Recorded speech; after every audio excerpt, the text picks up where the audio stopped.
I guess the first disclaimer that we have for today is that this pertains to the college application process in the US. Other countries have very different application processes, and even when they may be similar, the approach that you should take for them may be very different. So like in the UK, you should only talk about your academics. You should never talk about yourself. And so if you're applying somewhere other than in the US, please take a minute to consider like what the requirements are for the place that you're applying to.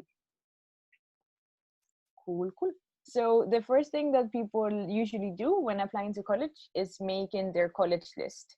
That means that you should spend some time like making a list, maybe perhaps at the beginning, of 15 to 25 schools that you can then narrow down to 6 to 8 schools that you will actually apply to. There's like many criteria that you can use to pick your list. Things like academics, whether it's public or private, the location, the extracurriculars, like maybe, you know, rugby is a really important thing in your life, and you really want to go to a school that has that. How big the class sizes usually are, whether it has a religious affiliation, whether it's like co-ed or one gender only, and things like that. And I really encourage you all to figure out what your priorities are and make a spreadsheet with that, and build your list from there. There's a couple of links here that you can use to explore schools and explore some of these elements. And I'm wondering, for the people who are in the call who are helping, so that's Chiazo, who I'm still uncertain whether she can hear us, and Justin, I'm just wondering how, and I guess Laura too, how did you guys go about choosing your schools, the school that you ended up attending? Hi, I'm sorry I had some issues in the beginning. Amazing. But I ended up choosing my final school based off of basically scholarship money. I got a lot of money from my school, and the way they gave it out was very specifically tailored to my family situation. So I ended up choosing my school based off of that. Amazing. Also, Chiazo, would you mind introducing yourself, please? Hi, my name is Chiazo. I am CRS 15 and 16, and I'm currently a rising junior at the University of North Carolina, Chapel Hill, but I'm originally from California. Awesome. Thank you for being with us today. Justin, do you have any like different takes on how you picked your school? I picked my school primarily for financial reasons. I applied out to a lot of different scholarships, and I just picked the one that was made financial sense and also offered a degree program that I was interested in. Amazing. Thank you. Yeah, as education in the US is really, really expensive. We'll have a session about it tomorrow if you want to come along. And so thank you guys for sharing your experiences. So once you have your list of schools, you'll have to actually apply. Most people in the US apply through what's called the Common App or the Common Application, which is a website, a platform that's accepted by more than 700 schools. And it gathers all of it's like a centralized way of applying.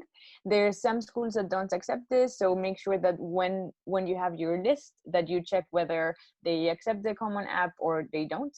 So like MIT or the University of California schools, they don't take the Common App. But there are other platforms too, like the Coalition application or the Universal College application. So just make sure that you know where you have to go to apply. The Common App is also what you'll have to use if you're an international student. So, and I put a link there that you can check later if you're an international applicant.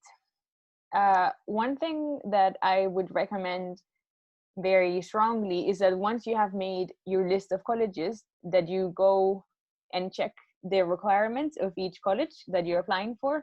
So this is, for example, the requirements of Bard College, where Justin goes, or where Justin went rather. And as you can see, they say required materials using the Common App, teacher recommendations, counselor guidance recommendations, your high school transcript. And there's some optional materials like the standardized tests, portfolios, and things like that. And so just make sure that you have a good understanding of what the requirements are for each of the things you're applying for. And usually if you just Google like Bard College or whatever college admissions, you should find something like this. Um, mm, yeah.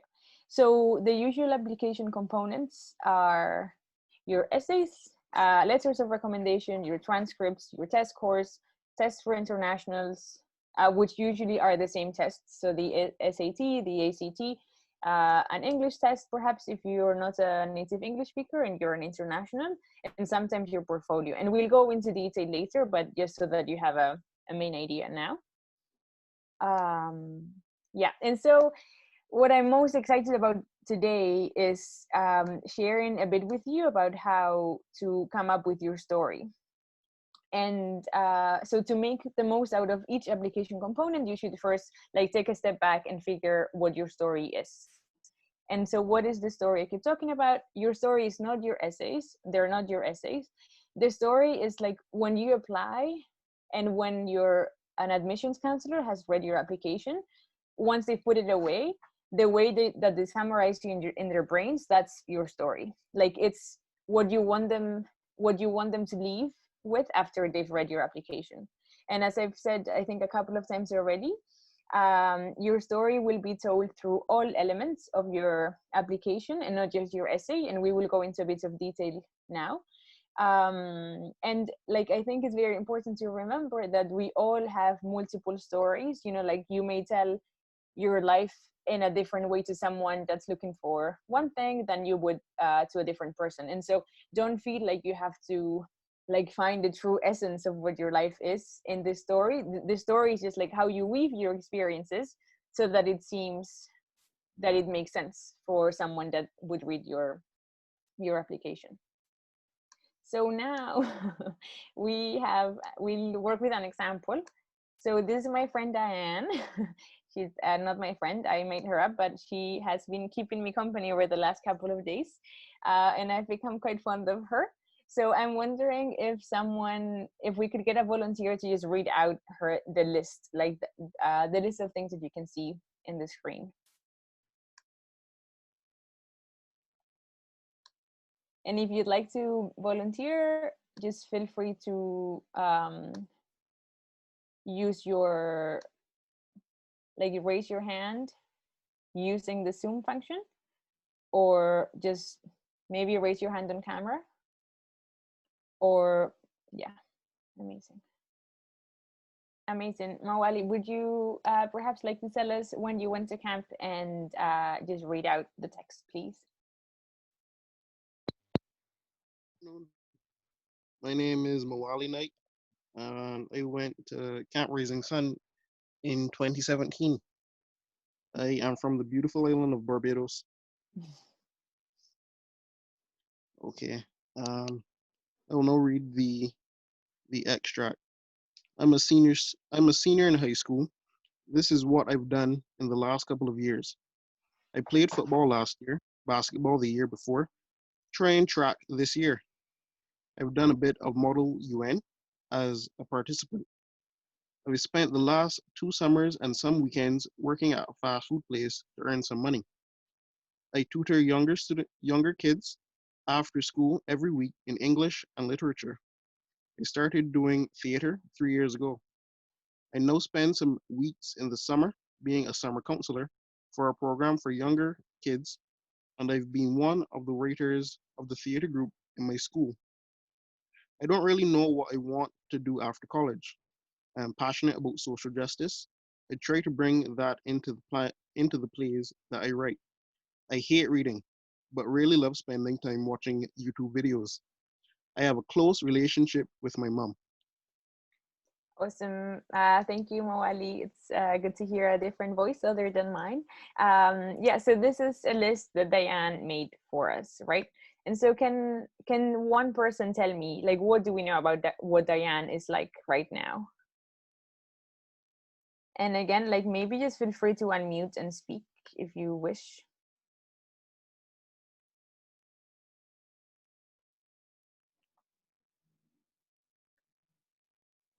Do we have any volunteers to just tell us what do they think Diane is like?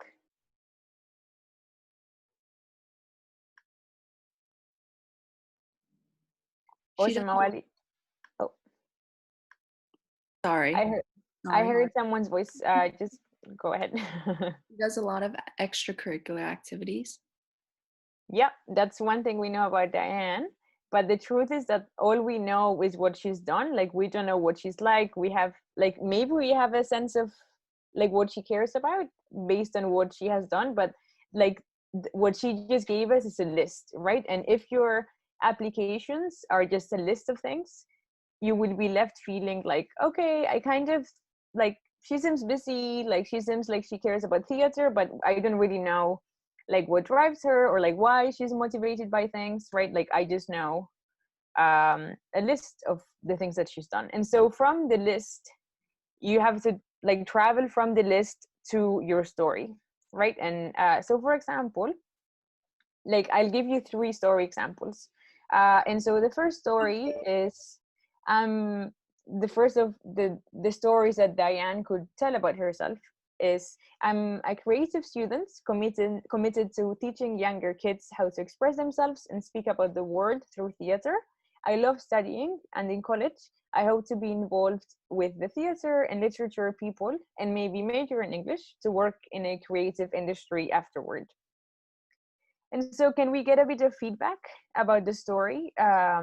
Like, and those are some questions like what seems clear, what doesn't.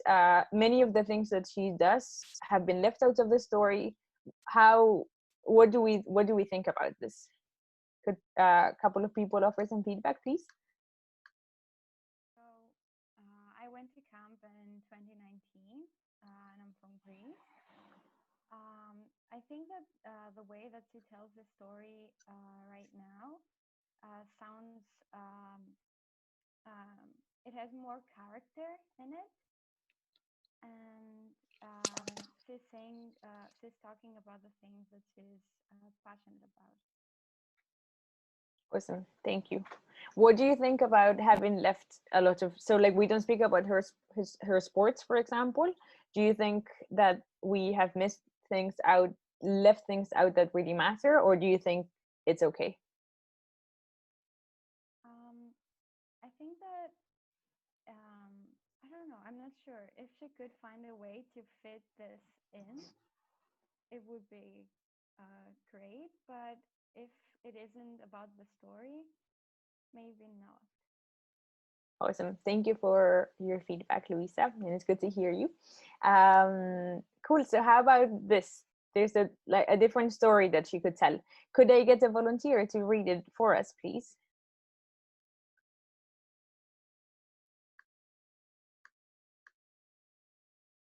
Priya, would you like to go? Yeah, sure. Yeah, sure, I'll go. Story option 2.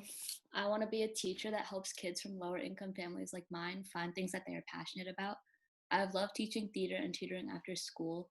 I wasn't always able to fully participate in sports or competitions or MUN because of my part-time work, but being part of so many groups has taught me to be able to connect with many different people quickly, and I will bring that to your school. Thank you, Priya. So what do we think about this? Like, does it seem like clear story? We left many things out. She has decided to give more weight to things that she didn't give that much weight on before. Like, what are people's thoughts?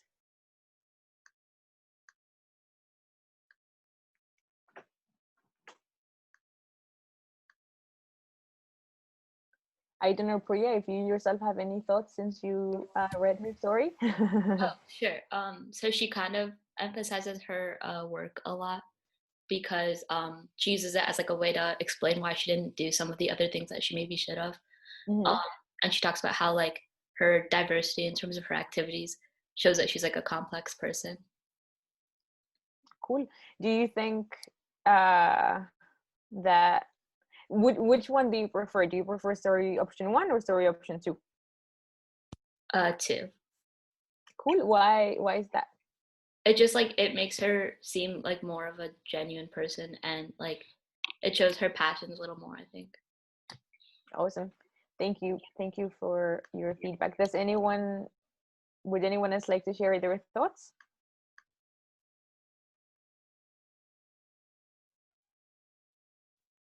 If Mawali, I don't know if you had your hand raised or if you raised it again.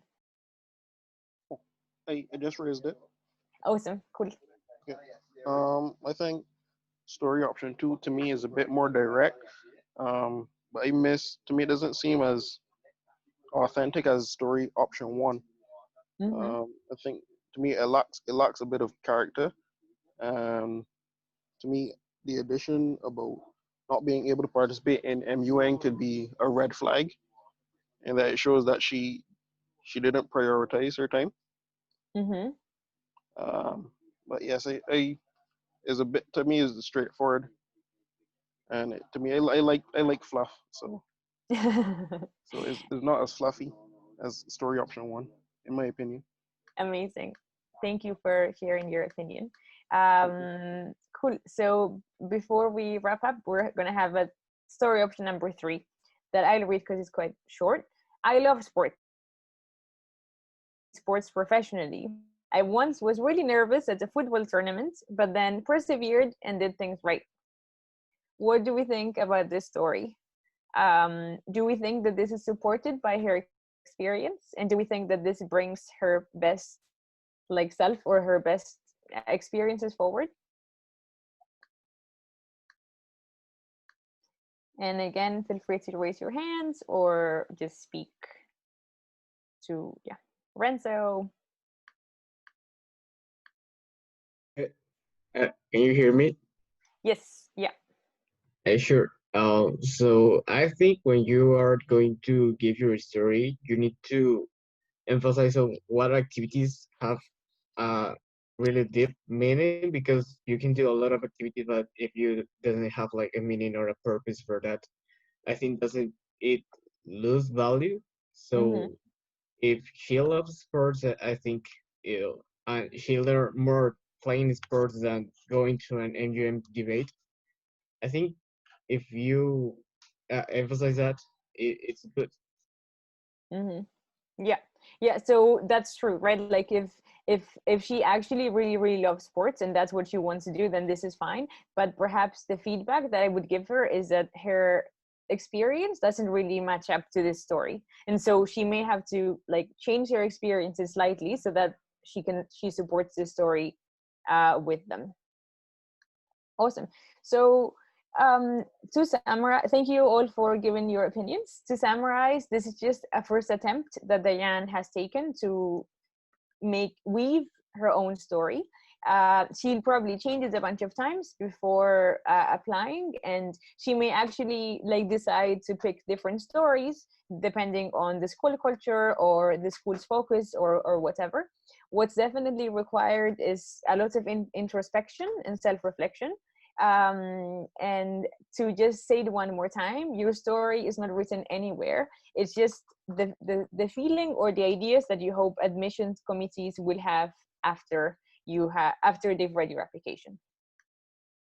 So this slide is just for you guys to do at home. It's just a short, well, it's quite a long exercise. It can be a long exercise, and it's just an invitation to make a list like Diane's, question it in the same way we did, and then come up with a couple stories of yourselves that you think you could use for your applications, and then to just question them as we did Diane's story. So we're not really going to go into detail right now because we don't have the time, but that's something that you can do at home before you begin your application. We sort of had an overview of what the story, someone's story is or someone's story can be. We're now going to look into the application components in detail, and then we look into how we can use all of the application components to tell your story. Yeah, I'm not muted, am I? No, great. Hey, Luisa and Jenna and Priya. It's so nice to see your faces. Thank you. Cool.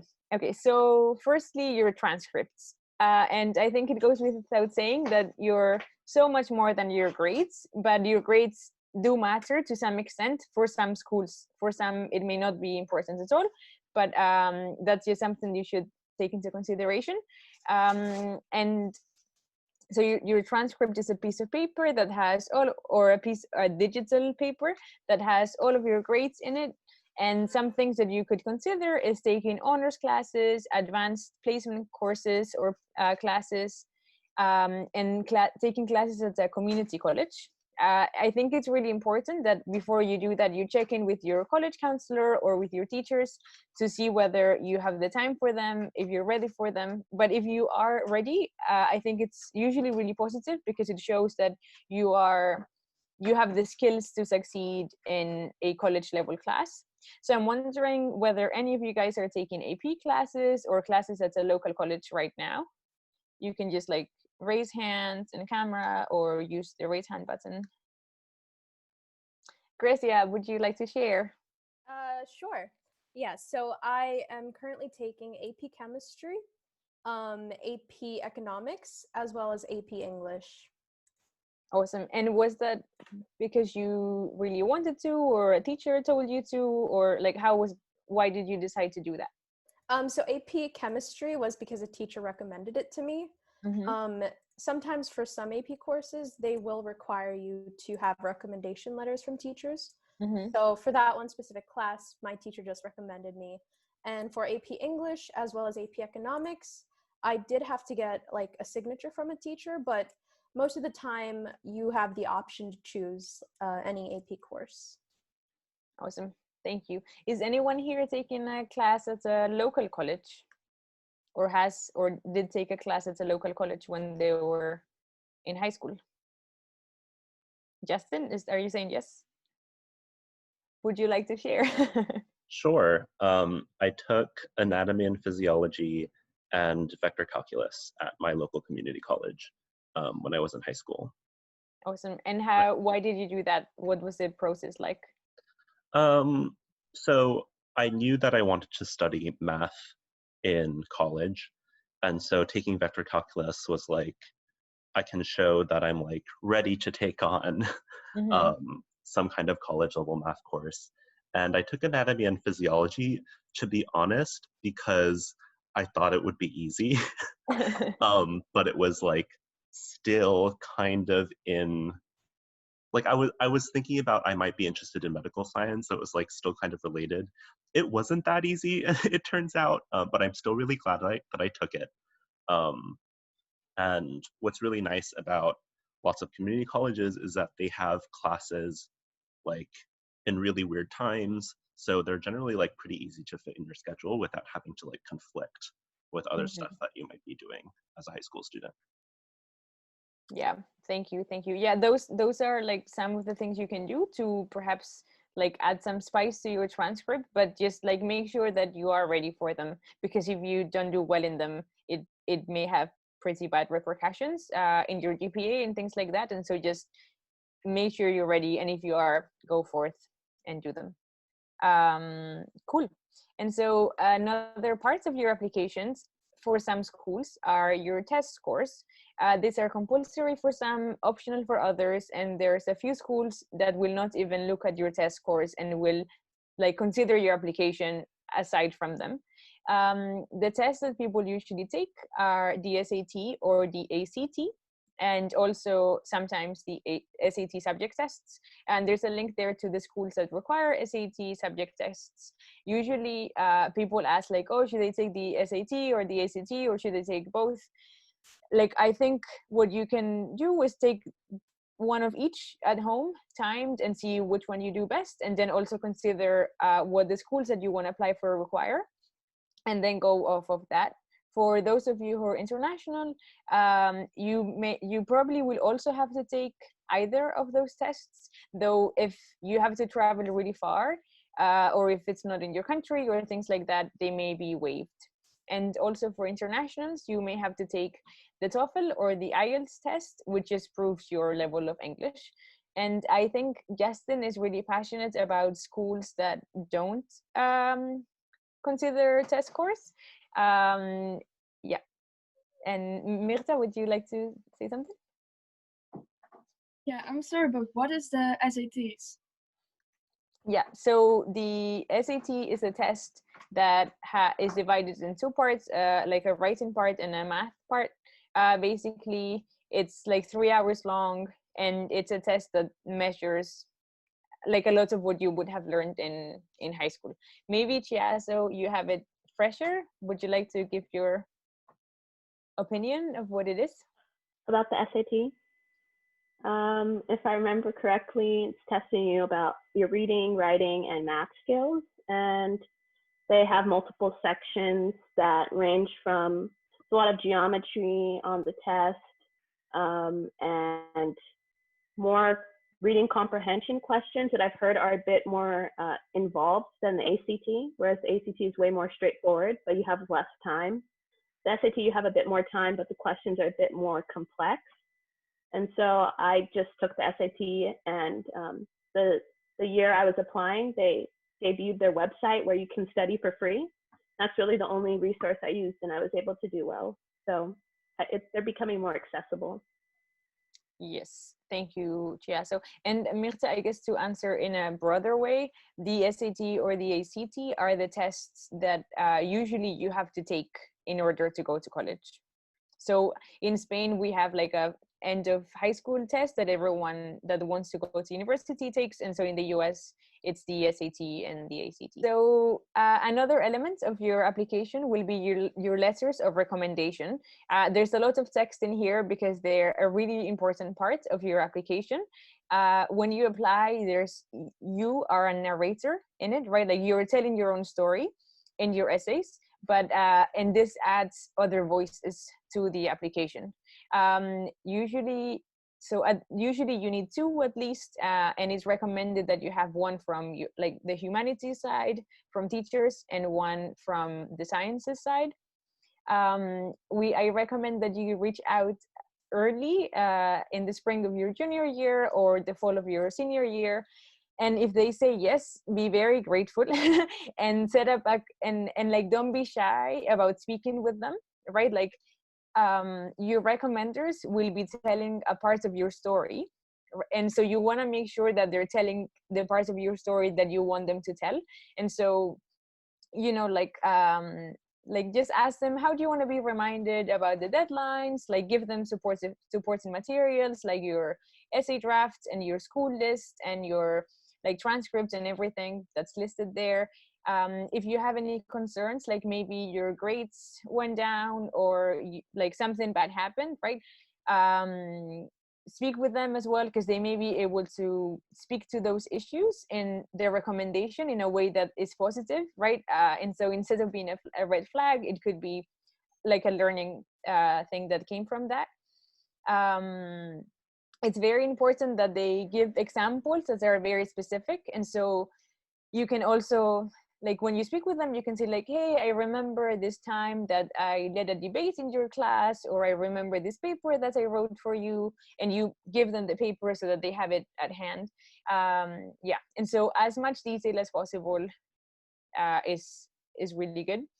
And then just keep them updated. Like once you've applied, once you got their letters, keep them updated and thank them. Be very thankful to them, because this takes time and effort. Yeah. So Lisandro, would you like to ask something? Sorry, my question is, what is the difference between TOEFL and IELTS? Yes, okay, so that's pertaining to the previous slide. So they're just two different tests run by different companies that measure your ability to speak in English. They're slightly different in the kinds of questions that they ask, so you should again just like explore their website and see which one you're more comfortable with. In the US, I would say the TOEFL is more accepted usually than the IELTS, but you should just explore the requirements of the schools that you are interested in and which one you do better at. But they're just English tests, really. Cool. Awesome. Thank So you. no problem. Back to letters of recommendation.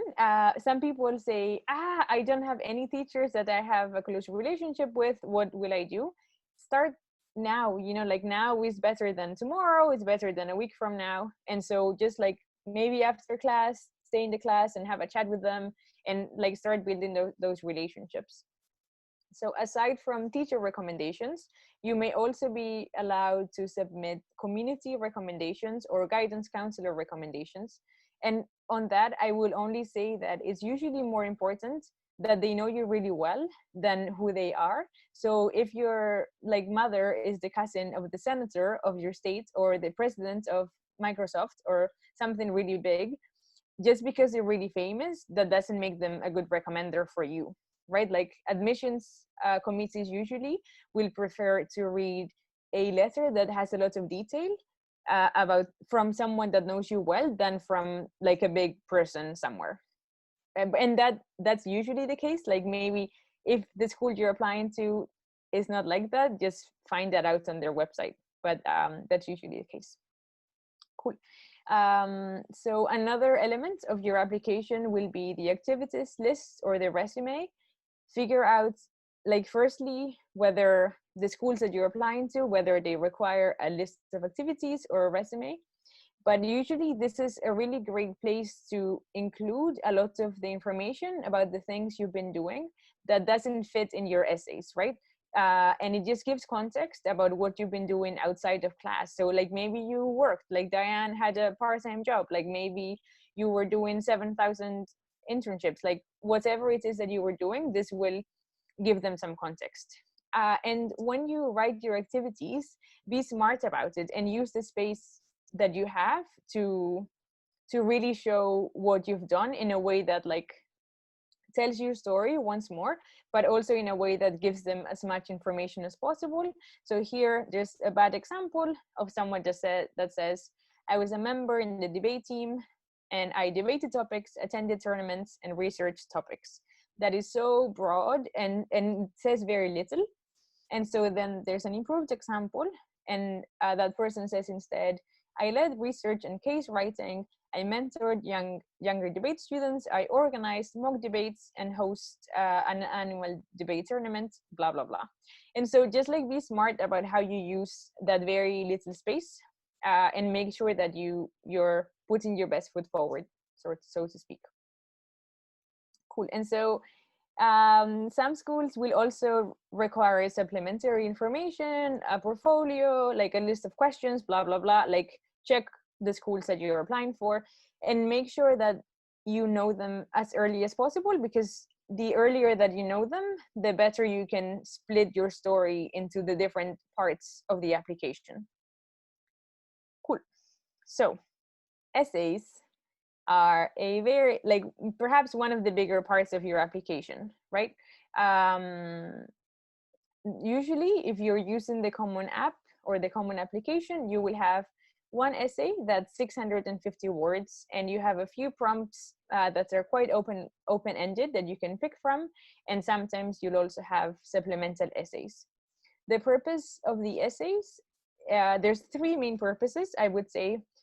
The first one is to evaluate your writing ability and see that you can develop a story that's like logical and has a narrative arc, and it's persuasive and is well written, and that you basically that you know how to write.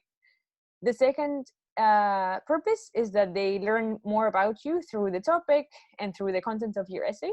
And then the third is that they can see how you would contribute to the college body, right? That they can get an idea of like, okay, if we admit this person, this is what they may be like. And so as I said, there's different prompts, but all of them should show self-reflection, space for growth, be specific, and things like that. And one of our top tips is that if you can remove your name from your essay, and that essay could, like, and like 100 other people could write their names and still make sense, then perhaps you haven't written the best essay that you can, right? Like you want to be very specific about your own story, about your own life, about the things that you have learned, and stay away from cliches and things like that. Cool. This is the last slide in which I will mostly speak, and then I will give you the chance to speak more.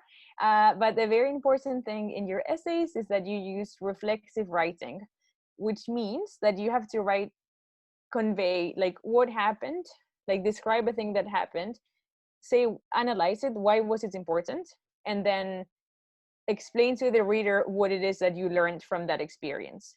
And if you have an essay that's only descriptive of something that happened, that's usually not really enough. If you have only something about like, I think leadership is important because of this and this and this, that's usually not enough unless you tie it in to a specific thing that's happened to you.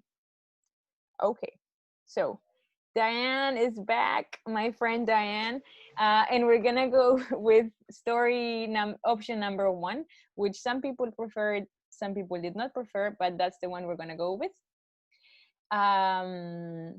Cool. And so this is just a table that like you yourselves could make before you begin your application process. And it's just like split your story into like its core elements, its different elements, and then figure out which application element you would use to tell that part of the story. Does that make I won't read the table, but does that make sense as a method? Okay, I'm getting some nods, some half smiles, some hair green. Thank you. Cool. And so what can Diane do to plan her essays, right? And so firstly, she has to figure out how many essays she needs. And for one of her applications, she needs one supplemental essay and she needs a common app essay. The supplemental essay, the prompt reads, would someone like to read the prompt of the supplemental essay?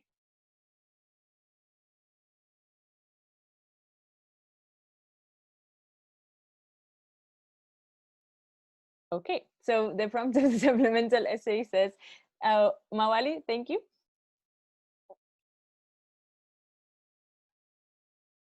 Go ahead, Mawali. Yes, please. Thank you. Oh, tell us about a person who has influenced you in a significant way that helped you to define one of your values or in some way changed how you approach the world. Please do not repeat in full or in part the essay you wrote for the common application. Cool. Would you, Thank you. can you read the next prompt too, please? Yes, please. Common app essay. Reflect on a time when you questioned or challenged a belief or idea. What prompted your thinking? What was the outcome? Thank you, Mawali. So so she will write 2 essays and those are the prompts. Okay. So now I definitely need a volunteer to give us essay number 1. Can someone read this, please? Thank you, Maria. Or Luisa, sorry. So, oh, we'll speak about the learning that came from spending the summer working as a server in a fast food place. Her friends in school used to brag about their summer experiences while she had to stay in her hometown to work. At first, she agreed with them. It sucked to be working instead of spending the summer in a different country, learning a language, traveling, or taking summer classes, and hated her job. However, as the summer went along, she realized that her job allowed her to get to know her town in a way she hadn't before. Diane had gotten a scholarship to a really prestigious local school, and so her knowledge of who lived in her town was limited to was limited to the people she saw in class and their families. Before, she went out of her way to avoid spaces outside of her school and theater circles. However, while serving tables there, she got to understand that her town is so much more than the students that go to her fancy school, and that we miss out on so much by setting out all that's outside of our school. A lot of learning came to her that summer. After the first summer, she went back to class and her classmates continued making fun of her. In conversations, she explained what she had learned and how much bigger the world now seemed. Some people understood what she said, some didn't, but she felt she had done a little to bring the community closer. Thank you, Luisa, or should I say Diane? Cool. So now I know maybe it wasn't a lot of time to like process that essay, but can we get some feedback on it? And on the screen you see some questions that like may help you get an idea. Mawali, would you like to go? Yes, ma'am. In my critique, I would say um, I like the adversity she went through in that she she received something that she didn't expect. So it was a nice, almost like a plot twist. So it was very Mhm. interesting in that sense. Um, it also showed how she turned a bad situation into a desirable situation, which is a nice quality. Uh, yeah, those are my views on it. Thank you, Mawali. Would anyone have Thank you. perhaps a more critical view of the essay? Maybe Justin, do you have anything to say? I think as a summary, it is pretty strong. Um, it doesn't, it's a very, very focused essay, perhaps a little bit too focused, Mhm. because ideally you'd like your essay to be something that connects back to many different aspects of your application. And there's a lot of mentions about what other people might be doing or what you might have wanted to do, but without further details on that, which space might not provide, um, that might be worth cutting out. Yeah. So that's a good point. I would also say that so she didn't speak about her theater experience at all, uh, which may be because we are about to see that in the supplement, in the supplemental essay, but she left like a big part of her identity for the second essay, which may not always be a great idea. And then another thing is that she speaks a lot about like learning from like interacting with poor people essentially in a way, which I think depending on how you express that, it may sound super cliche and very patronizing. I think there's many ways in which you can tell this story in a way that isn't patronizing, right, and in a way that's very truthful and honest. But that's just something that I think you should keep in mind when you write your essays. Cool. Thank you for your feedback, guys. So this is another long one. So this is the supplemental essay, and perhaps, yeah, could I get someone else to read this, please? I would be happy to, Ellie. Thank you, Laura. In this essay, Diane will speak about her theater teacher and the things she learned from her that make her a better theater teacher now. She'll start with an anecdote. I absolutely love theater, and since I first joined, I would always volunteer to take a lead role, offer my stories. I just wanted to be on the stage or behind the words that were being spoken on stage as much as possible. One day, my theater teacher approached me and said, "Hey, I love your energy. Would you like to pair up with this new person in class to show her the ropes?" At first, I didn't think much of it and agreed. Fast forward to when I started teaching theater myself, what a mess. In my class, 3 kids spoke all the time, 5 others didn't do much. I went back to my theater teacher to ask her for advice. In speaking with her, I realized that the time I had been paired with someone was not accidental. She had purposefully placed me with this new girl because I had to learn to give up space. After much testing and trying, I became more comfortable nudging my students so that the quiet ones get their voices heard and the louder ones learn to make up space without being made to feel like they're too much. It didn't always work. It's hard to engineer people. Theater is a space where so many of our school's outcasts come to find shelter. We're all a little weird, but we all love it and feel at home, so it's ever more important to make that home as welcoming as possible. I've carried this lesson with me outside theater too now, when I have meetings to organize a social justice protest like the Friday climate marches. I introduce this lesson of inviting people to speak up and step down. Sometimes it works, sometimes it doesn't. Thank you, Laura. You're welcome. I will send you some Oreos whenever coronavirus is over. Cool. So this is her supplemental essay. As we cool. Oh, bye, Luisa. We'll share the presentation. Bye. And thank you for joining us today. Yeah. So this is her supplemental essay, and she had to speak about someone that has influenced her or helped define her values in some way. And so I will ask of you the same question, like, can we get some feedback about this? Like, she left a big part of her story to this supplemental essay. I'm just wondering, like, Do you feel like she's showing space for growth, for example, or does it seem that all of her growth has, been done?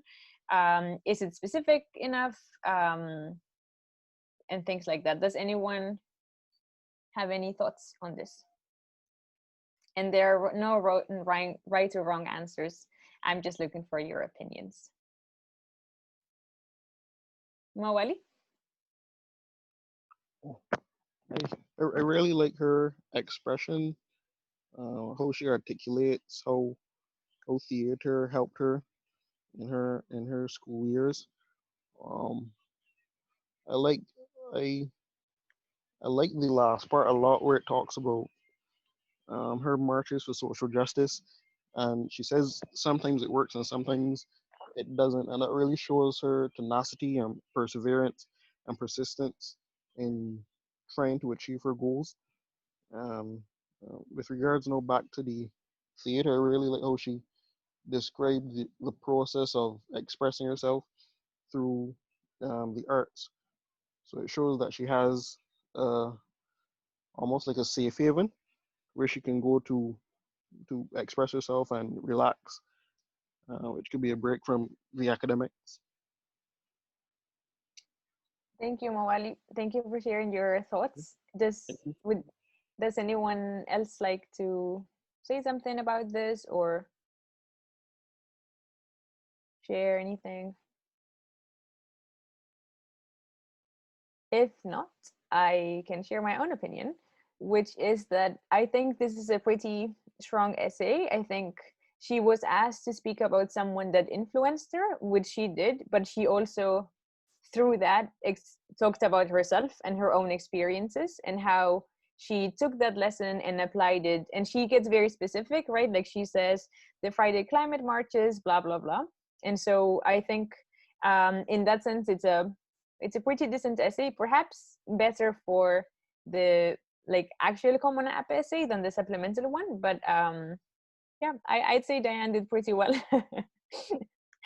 But in conclusion about these two essays, I would say that they veer slightly on the side of cliches, and a cliche is something that everyone says or everyone does, and that's just because I'm not Diane. I wrote her essays or her like summary of her essays, but I don't know I don't know what are the very specific instances that she had in her life that really made her rethink the world or rethink her place in the world and things like that.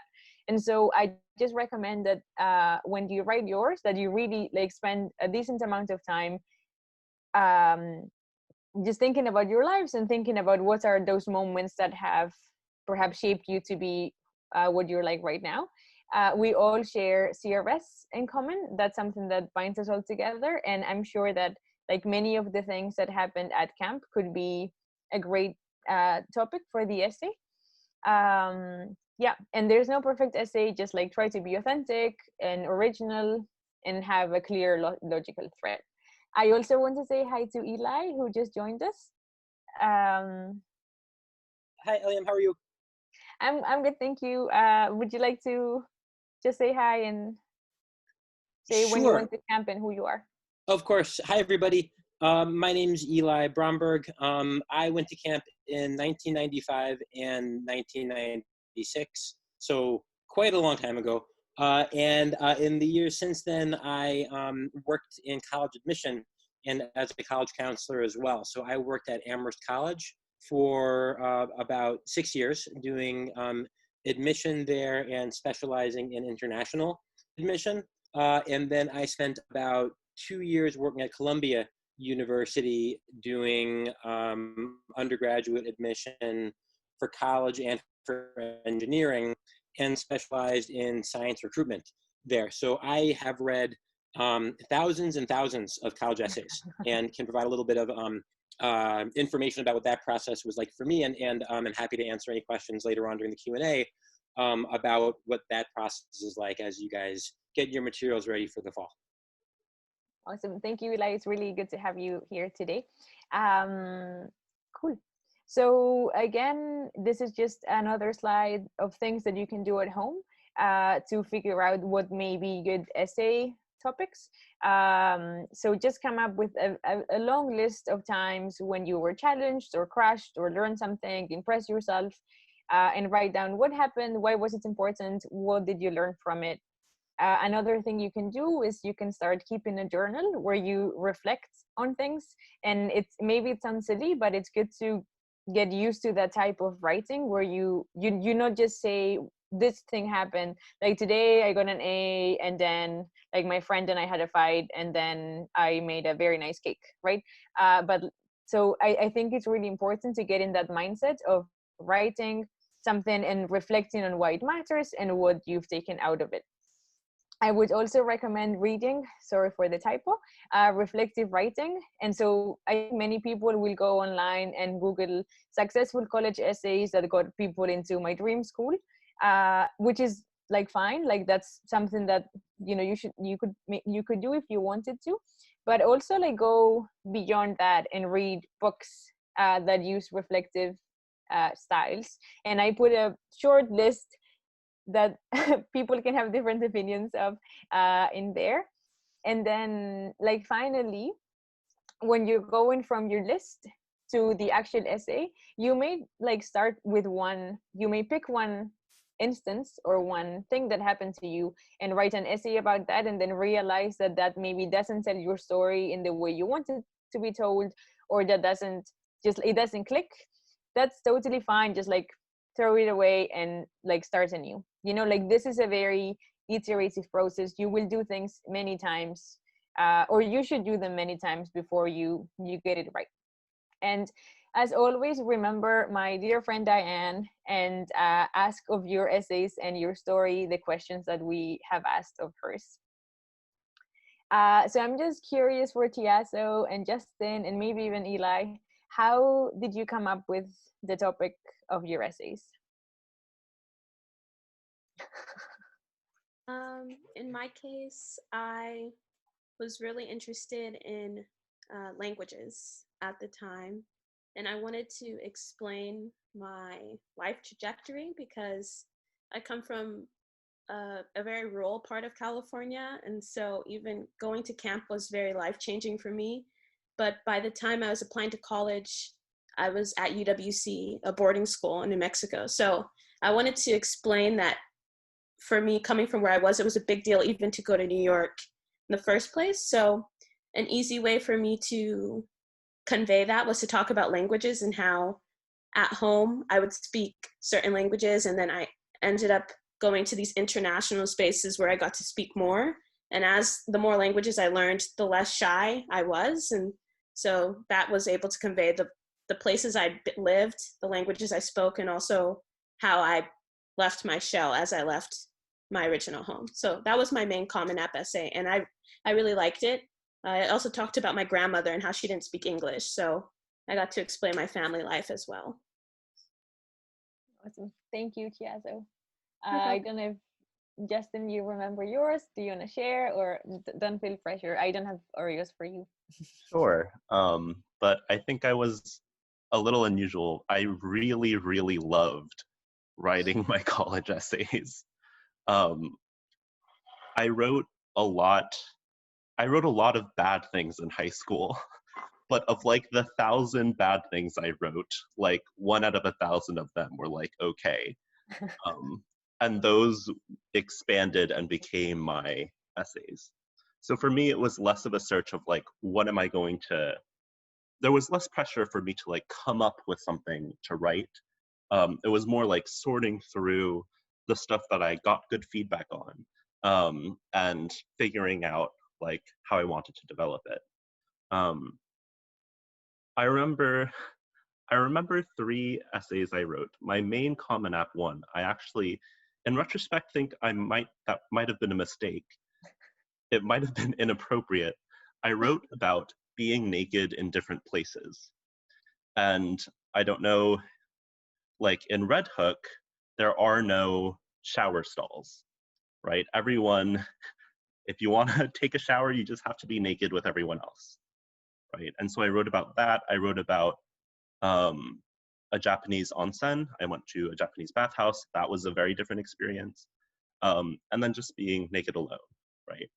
Um, that came out of an article that I wrote for a local magazine. And I developed it into my essay. Risky, and something that I would never share with perhaps anyone that would look me in the eye. But I actually think it was decently written. Thank you for sharing, Justin. Yeah, and I'm very happy you both shared, because what we explained today is like one way of coming up with your essays and one way of coming up with your story, and coming up with the ways in which you can split your story into the different aspects of your application. But like, if you, as Justin did, if you want to like use other writing that you had before, like that's something that many people do, and I think it's very acceptable. I don't know, Eli, you say you've read thousands. Perhaps it's a breath of fresh air to get something a bit more unusual. Yeah, I think when you all sit down to kind of brainstorm different possible ideas, I would just say that there are a couple rules of thumb that can be helpful. Number one, you may have an idea as to what makes a good essay, what's a good topic, and what's not. And it's actually hard to know that until you write the piece or you have an example of something you've written elsewhere that you might use.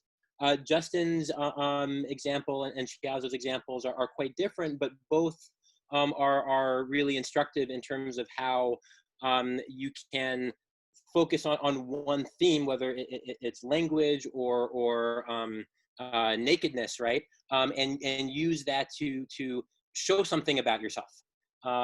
That's what's valuable, is that you end up knowing that you're taking a risk. Risks aren't bad, but it's good to know that you're taking a risk and also what the risk or reward might be. There are some risks where there's not enough of a reward for the kind of level of risk you're taking, right?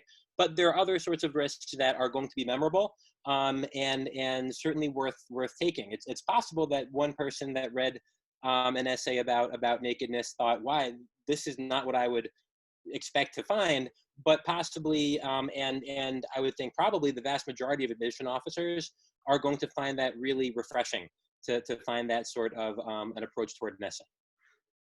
Thank you, Eli.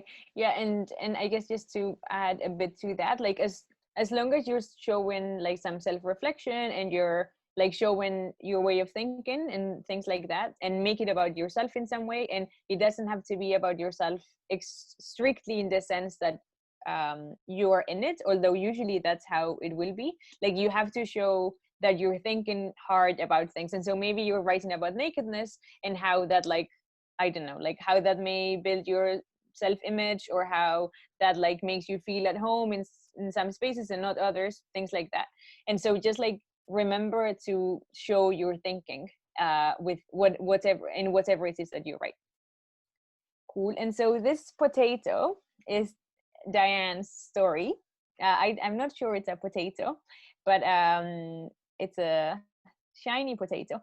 But the point of it is that if you can go home today with one message, this potato would be the message, which is that when you think about your story and who you want to convey yourself to be, don't think that your essay is the only place where you can share who you are, right? Like think about each element of your application and think about how you want to convey who you are, what you're interested in, who you may want to be in college, like what you will be like in class, like all of those things. How do you want to convey them throughout all of the elements of your application? And make sure that that's a cohesive story, right? Like if you say in your essay, I'm gonna go and be the most like outspoken person ever and like be president of everything, and then maybe your activities list is very short, like you've never done anything, or your teachers say this person is very shy but very reflective but very shy. So just like make sure that what the potato that you're cooking or baking or frying or whatever, make sure that it's cohesive. Does that make sense to everyone? Okay, yeah, just remember the potato. And as Justin said, savor the process. This can be super enjoyable. Like college applications are a time for many for self-reflection and of considering like, okay, so what have I done so far? What has that meant? What do I want to do in this next 4 years? What do I want to do after this 4 years? And so like really enjoy that process, I think you will really put forward a better application if you spend some time thinking about who you are and who you want to be and things like that.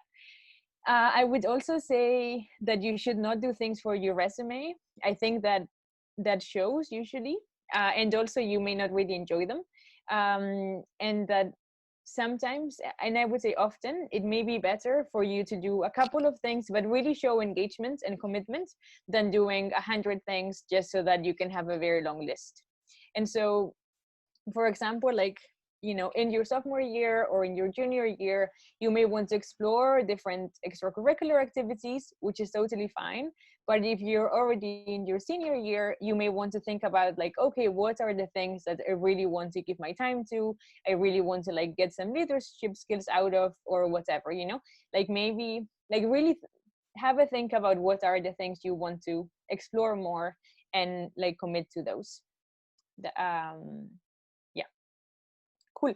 And so just so you know, I'm not going to go through them now because they're a bit boring, but at the end of this presentation, there's a few more slides about a suggested timeline, some links to fee waivers, some things that explain what different terminology means that you can have a look later. And this is just the first of our virtual college week sessions.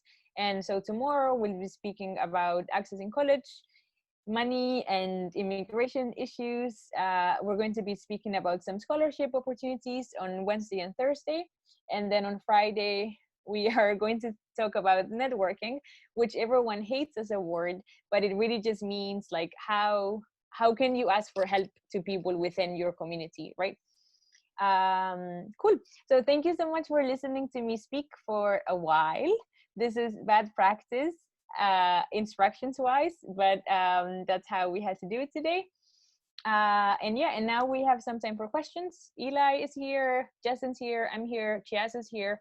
And just feel free to, I think, unmute and speak if you have any questions. Also, we had an alum who volunteered to join who had some trouble getting into the session. So I'm communicating with them right now, and they gave me some advice that they asked me to share. And so this is from Anjali, who went to Camp Rising Sun in 2017, and they are currently studying at Princeton.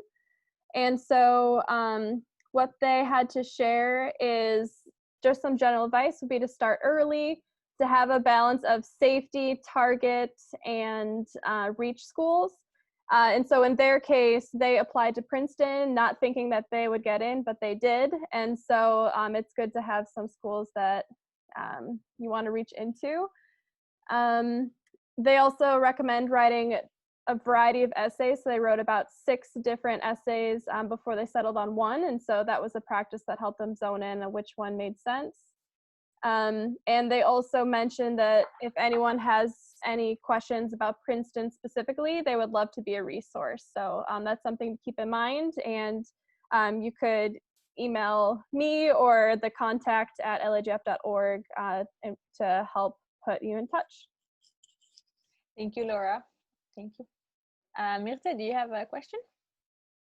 Yeah, so tonight you talked a lot about essay examples, and I saw that there's a lot of focus on extracurriculars and, for instance, classes or sports and theater. But well, in my country, that's not really a thing.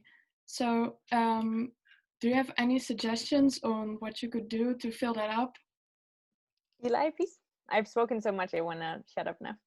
Thank you for that question. Yeah, that's a really important one for international students especially, right? Because the Common Application is designed for students going to high schools in the United States. Try not to worry too much about that, and do what you can to indicate what you're doing outside of class time, because that's the main thing admission officers want to see evidence of, right? That you are engaging in some facet your community. You may not have particular clubs at your high school or your college or colegio or whatever the kind of secondary school construct is in your home country. But what you can do is share information about how you're engaging people outside of the classroom. That's going to be what's really crucial for college admission officers to look at. You should also rest assured that most admission officers will not be reading an application form from your country for the first time, right? So typically admission officers will specialize. And so if you are applying from a place with particular cultural aspects in terms of the secondary education, those admission officers will have some body of knowledge to help them know about those elements. I want to actually just, say one quick other thing about that advice about target or reach or safety schools. That's excellent advice. However, never, ever, ever, no matter the weather, use the word safety school. Never use the term safety school. That is a term that is very stigmatized.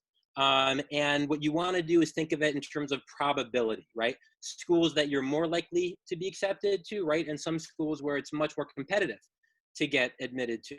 If you do some good research about what you're looking for in a college, you will find schools that you're likely to get admitted to, even if they are not quite as selective as schools like Princeton. So just in terms of how you kind of approach this psychologically and mentally, safety school is a term that conceptually can put you in a position where you'll feel like, oh, things didn't work out, I only got into my safety school, as opposed to I chose this school that I'm likely to get into out of hundreds that would meet this criteria in terms of how accomplished I am as a high school student.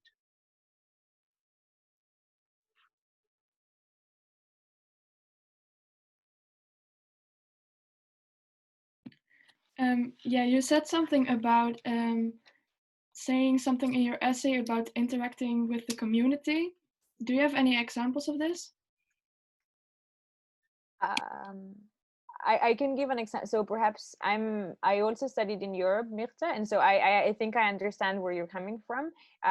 So for example, when I was a teenager in high school, I used to do a form of poetry in my community, and I taught it to kids who were younger than me for 2 years, and so that's like one thing that I was doing after class. But perhaps like maybe other people are doing, I don't know, like math olympiads or like playing chess or like doing a sport. I don't, like, perhaps can you give us an idea of like what are some of the things that you do when class is finished, Mirta?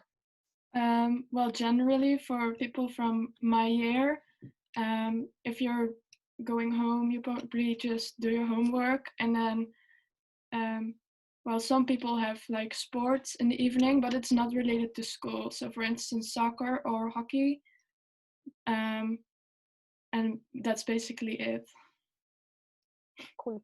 Yeah, and I think as Eli said sometimes in some places teenagers are really involved. Like in the US, it's insane in my view how many things people do after class, but maybe like in our countries that's not the case. And so I think, as I said before, we've all been to camp together, and that's like a way in which you've engaged with like the global community, right? Like you've spent a summer learning from people from many different places, and maybe so that could be something that you could bring in, maybe if you don't have many ideas about like extracurriculars. I don't know if Eli, you have any thoughts or?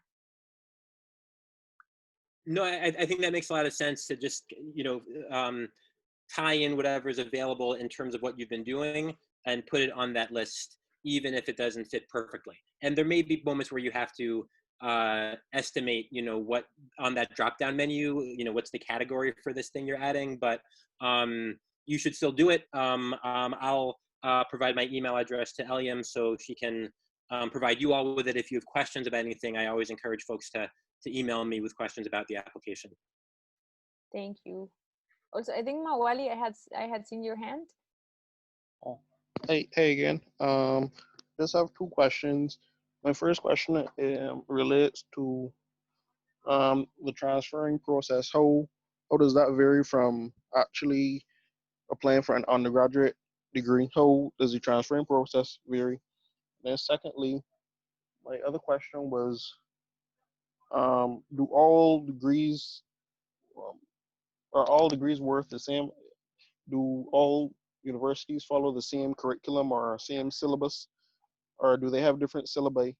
Um, right. So my degree from two different U.S. colleges, would it put me in the same place, or is there an advantage I would get from other schools? Yeah, thank you. Eli, I think you'd be great to take these questions. Sure. So in terms of the transfer application, essentially that's going to be an application where the expectations, depending on what year you are at that university, if you're a first year, second year, third year student, it's essentially the idea that you're going to show them what you've done in the classroom in college and also what you've been doing in the community in college. If you apply as a transfer as a first year student, then it's a little bit more of that record from your high school career, because the limited nature of the record of what you've done thus far in college, right? If you apply as a transfer during your freshman year of college, you won't even have a full semester necessarily of grades to provide, or just that one semester. And so that changes it a little bit, but the principles remain consistent. In terms of different degrees in American colleges, there's the bachelor's degree that would be your 4 years degree from an American university or college. That's essentially the same at a university or a college. Those are distinctions that are more about the number of graduate students as opposed to the type of education you receive. There's some distinction between the type of bachelor's you get. A bachelor of the arts, a bachelor in science. These are bachelors in engineering, right? These will refer to a different type of education you've received, but the level of education is kind of consistent, as opposed to an associate's degree, which is a 2 years degree, or for instance, a graduate degree like a master's or a doctorate. But in general, a bachelor's degree will show that you've kind of completed your American college tertiary education. And then as to what it means for different colleges, some different schools have slightly different reputations, but that's a more kind of moderate level of, I would say, distinction compared to what you'd expect from a bachelor's degrees to a graduate degree like a master's.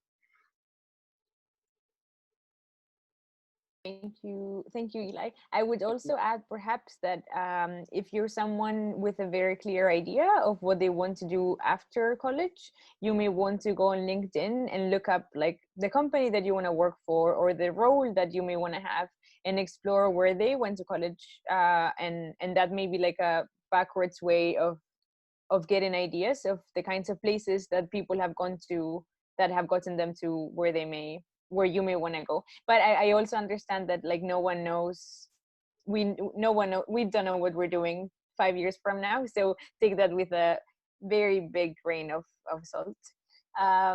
Does anyone have any more questions or feedback? We have a few minutes. We actually don't have a few minutes, so that's great if no one has questions. But if you do, please like feel free to email us. As I said, like I think both Justin and Eli are happy to like answer more questions, and it'd be super great to like see you tomorrow and like throughout the week.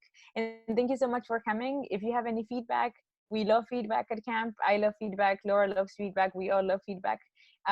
Feel free to like just email it to me after, or and we will also be sending like a proper feedback form. But if you have any ideas about today, they would be most welcome. Yeah, thank you so much, Eli, for your time, Justin for your time, Chiasso for your time, and thank you to everyone else that joined us today. Laura, I don't know if you want to say any parting words. I think Eliam nailed it, but again, we would love to have you join our other sessions. I know that Eliam reviewed them quite well, but next one's tomorrow, same time. So thank you all for joining us, and until next time. Bye. Bye. Thank you so much. I loved the whole process, and I can understand a little more because at first I was confused, like what was the difference between like the Common App essay and, you know, I was just, everything was unclear. But now I have a better understanding of that, and now I'm like starting to get ideas as to what I will write about my essays. And you know, I'll probably write multiple essays, have many drafts, but you know, I will take time to do it. And thank you so much for all of the time you put into this and everything. Thank you, Grace. Yeah, that's really good to hear. And on like, feel free to shoot us an email with a draft if you wanted to have a look over. Like I think a few of us would be very happy to give feedback and stuff. Thank you for your feedback Thank you. today. Thank you so much. Cool. Alrighty. Bye. Bye bye. Have a good day. Bye. Thank you too.